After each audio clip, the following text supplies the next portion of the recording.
नमस्कार, छतरी focus news में आपका स्वागत है। मैं राजेंद्र सिंह। आइए बात करते हैं डीसीपी मध्य प्रदेश पुलिस अशोक सिंह भदौरिया, जिन्होंने 116 एनकाउंटर करने वाले वो पुलिस ऑफिसर हैं जो अपनी AK-47 को बुलाता था डार्लिंग। दुनिया में अपराध करने वाले तो बहुत, जुर्म का खात्मा करने वाले भी, मगर कुछ ऐसे हैं जो न सिर्फ अपराध ख़त्म करते हैं बल्कि अपराधियों को मिटाने के लिए जाने जाते हैं। पुलिस विभाग और मीडिया से ऐसे लोगों को एनकाउंटर स्पेशलिस्ट कहा जाता है। देश में कुछ पुलिस वाले इसी नाम से जाने जाते हैं, जिनमें से एक प्रमुख नाम अशोक सिंह भदौरिया का भी है।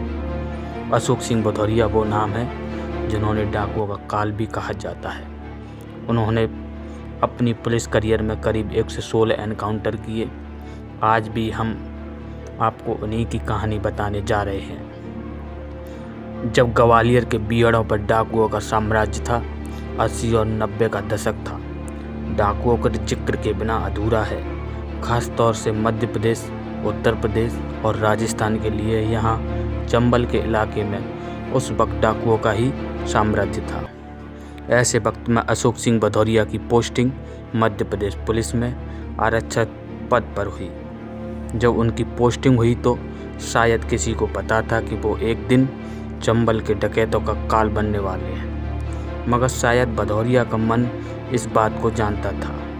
उन्होंने ये काम विरासत में मिला था। दरअसल उनके पिता भी पुलिस में ही थे और एनकाउंटर स्पेशलिस्ट तौर पर जाने जाते थे। साल 1996 में वो वक्त भी आ गया जब भदौरिया ने बड़े बड़े डकैतों का शिकार करना शुरू कर दिया।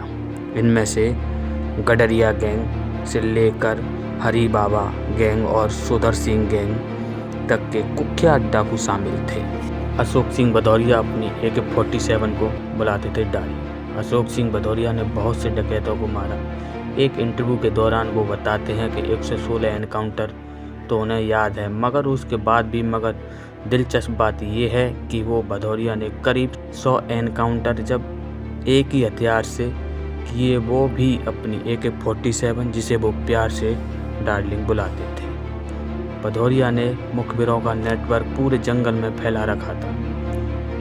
कहीं भी डकैतों की कोई मूवमेंट होती तो तुरंत उन्हें जानकारी मिल जाती, जिसके बाद वो अपनी टीम और अपनी डार्लिंग को लेकर शिकार पर निकल जाते थे।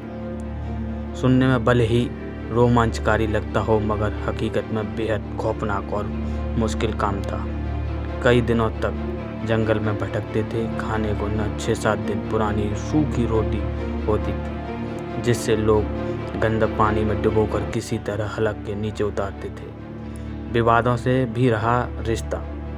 अशोक सिंह भदौरिया ने कई इनामी डकैतों को जमीन नीचे पहुंचाया था। इससे 5 लाख का इनामी दयाराम गडरिया समेत राम बाबू गडरिया, सोबरन गडरिया, सुधर सिंह और पप्पू गुर्जर जैसे खतरनाक डकैत शामिल थे। एक एनकाउंटर के दौरान तो उन्हें भी गोली लग गई। पैर में गोली लगने से वो काफ़ी दिन तक ड्यूटी नहीं कर पाए, मगर जब वापस लौटे फिर वो उसी रंग में थे। हालांकि उनके एनकाउंटर का जैसा सिलसिला चलता रहा, वैसे ही उससे जुड़े विवाद भी साथ साथ जुड़ने लगे। उन पर कुछ फेक एनकाउंटर का भी आरोप लगा। कोर्ट केस हुए, काफ़ी विभागीय जांच हुई। तमाम जांच पड़ताल करने के तरीकों से लेकर 2002 में उन पर एक व्यक्ति की हत्या का आरोप भी लगा, जब मुठभेड़ के दौरान उसे गोली लगी। हालांकि 2004 में इस मामले में न्यायालय ने भदौरिया को बरी कर दिया। नाम हुआ, मगर मन मुताबिक सम्मान नहीं मिला। भदौरिया ने चंबल को बहुत हद तक डकैतों से आज़ाद करने का काम किया, आम लोगों को सुरक्षित किया। 116 एनकाउंटर बहुत बड़ी बात होती है।